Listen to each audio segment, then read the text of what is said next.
दोस्तों, आपका हमारे यूट्यूब चैनल पर स्वागत है। आज की इस वीडियो में जो एमसीसी का दोस्तों जो मॉप अप राउंड होने वाला था, वो इसी कारण बस कुछ दिन के लिए टाल दिया गया था। लेकिन अभी दोस्तों उसकी अपडेट आई है। उसमें जो टोटल सीट मैट्रिक्स था, कितनी सीटें वैकेंट थी, उसके बारे में उन्होंने लिस्ट जारी कर दी है। तो मैं आपको इस वीडियो में बताऊंगा।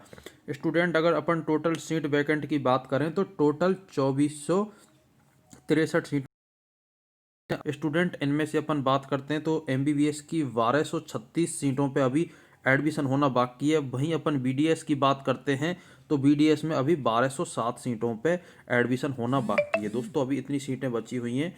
और इसके अलावा मैं आपको बता देता हूं कि स्टूडेंट, अपन कैटेगरी वाइज कैटेगरी बांटते हैं कि टोटल किस इंस्टीट्यूट में कितनी सीटें बची हुई हैं। तो सबसे पहले जो सबसे ज़्यादा इंडिया में ब्रांड बना हुआ है मेडिकल कॉलेज का, वो है एम्स। तो दोस्तों, एम्स के जितने भी कॉलेज हैं उनमें मिला के टोटल कितनी सीटें अभी वैकेंट हैं, उसके बारे में चर्चा करेंगे। फिर उसके बाद में हर जितने भी सेंट्रल यूनिवर्सिटी हैं, चाहे वो वीएचयू हो, चाहे फिर वो कोई भी डीम्ड यूनिवर्सिटी हो, सबके बारे में बताऊंगा। तो एम्स जनरल की दोस्तों अपन बात करते हैं तो अभी 36 सीटों पर एडमिशन होना बाकी है।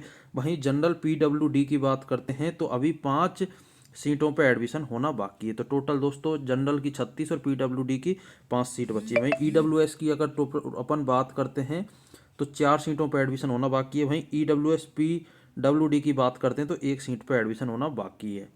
इसके अलावा स्टूडेंट, अपन बात करते हैं ओबीसी कैटेगरी में अभी 40। वहीं ओबीसी पीडब्ल्यूडी की 4 सीटें बची हुई हैं। तो दोस्तों आप पूरा देखते चलिए। जिसके अलावा दोस्तों एससी कैटेगरी में अभी एम्स में 13 सीटों पर एडमिशन होना बाकी है। वहीं एससी पीडब्ल्यूडी की 2 सीटों पर एडमिशन होना बाकी है। इसके अलावा स्टूडेंट, अपन एसटी कैटेगरी की बात करते हैं एम्स में तो टोटल 11 सीटों पर एडमिशन होना बाकी है। तो इस प्रकार दोस्तों अभी एम्स का जो मॉपअप राउंड होगा उसमें 119 टोटल वैकेंट सीटें बची हुई हैं।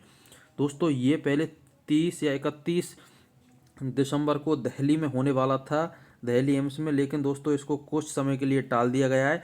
अब जल्दी ही इसकी ऑफिशियल साइट पे इसकी डेट अनाउंस हो चुकी है कि कब इसका होने वाला। तो आप दोस्तों इसकी ओरिजिनल साइट पे जाके देख सकते हैं। इसके अलावा मैं आपको बताता हूँ अभी बीएचयू में कुछ टोटल कितनी एमबीबीएस की सीटें बची हुई हैं। तो दोस्तों एससी कैटेगरी में बीएचयू में केवल 2 सीटें बची हुई हैं। इसके अलावा सारी सीटें फुल हो चुकी हैं। वहीं बीएचयू बीडीएस की बात करते हैं तो 36 सीटों पे अभी एडमिशन होना बाकी है। तो दोस्तों मॉपअप राउंड में एडमिशन होगा, आप इसके लिए सचेत रहें क्योंकि इसमें आपको फिजिकली प्रेजेंट होना आवश्यक है। आपको दोस्तों इंटरनेट का आज इतना बढ़िया सोर्स है, आपको हर जगह नज़र रखनी है अगर आपको सीट लेनी है। अगर दोस्तों एएमयू की वैसे सारी सीटें फुल हो गई हैं, लेकिन अपन बात करते हैं एएमयू बीडीएस की तो अभी 09 सीटें बची हुई हैं दोस्तों। वहीं बात करते हैं अपन ईएसआईसी की दोस्तों, तो इसमें भी जनरल पीडब्ल्यूडी की अभी 1 सीट बची हुई है, जनरल की भी 1 सीट बची हुई है, बीडीएस की टोटल 9 सीटें बची हुई हैं। इसके अलावा अपन बात करते हैं दोस्तों जिपमर में अभी जनरल की 6 सीटें बची हुई हैं, ईडब्ल्यूएस की अभी 2 सीटें बची हुई हैं, ओबीसी की 6 सीटें बची हुई हैं, एससी की 4 सीटें बची हुई हैं। तो दोस्तों आप देख सकते हो टोटल कितनी सीटें बची हुई हैं। इसके अलावा अपन डीम्ड यूनिवर्सिटी की बात करते हैं दोस्तों, तो इसकी मैनेजमेंट सीटें वो अभी इसमें 1224 सीटों पर एडमिशन होना बाकी है। इसके अलावा स्टूडेंट, अभी एनआरआई सीट की बात करते हैं डीम्ड यूनिवर्सिटी में तो अभी 962 सीटों पे एडमिशन होना बाकी है। अगर ये एनआरआई सीटें बढ़ जाती हैं तो ठीक है, इसके बाद ये सीटें कॉलेज को लौटा दी जाएंगी। फिर कॉलेज अपने अकॉर्डिंग इन सीटों पे एडमिशन की प्रक्रिया को पूर्ण कराएगा। अब मैं स्टूडेंट्स आपको बता देता हूँ कि ये जो मॉपअप राउंड होंगे जिन जिन यूनिवर्सिटी के बारे में बताया है, तो ये यूनिवर्सिटी जरूर नहीं है कि आपको एक ही दिन हो। अब आपको नज़र रखनी है, आपकी कहीं ना कहीं रेस्पॉन्सिबिलिटी बनती है। इसके अलावा जो अपडेट मेरे पास आएगी मैं भी दोस्तों वीडियो के माध्यम से आपके सामने प्रस्तुत करता रहूँगा। बाकी आपको कहीं ना कहीं अपडेट होना, अभी काफ़ी सीटें हैं। मैंने कई बार, मेरा अनुभव ये कहता है, मैं पिछले 3-4 साल से इस काउंसलिंग में जुड़ा हुआ हूँ कि लास्ट तक मॉपअप राउंड की जब तक एक एक सीट नहीं बढ़ जाती हैं और उनको जितना आपका स्कोर है उससे भी कम से कम 10 से 15 नंबर तक कम होने के बावजूद भी सीटें उठा लेते हैं, क्योंकि वो लास्ट तक नज़र रखते हैं। तो दोस्तों अगर आपको लगता है कि आपका स्कोर ठीक है तो आप इन नजर रखें इन सीटों पे। अगर आपको लगता है कि नहीं है, अभी हमारा कुछ नहीं हो सकता, क्योंकि आदमी को खुद को पता रहता है क्या होगा। तो 2021 स्टार्ट हो गया दोस्तों आज से। तो आपको कहीं ना कहीं अगर आप 2021 नीट का टारगेट रखे हुए हैं तो तैयारी में जुट जाएं। अभी आपके पास ज़्यादा समय नहीं है, हो सकता है मई या जून में आपका एग्जाम हो जाएगा दोस्तों। जून के फर्स्ट वीक में ये सुनने में आ रहा है।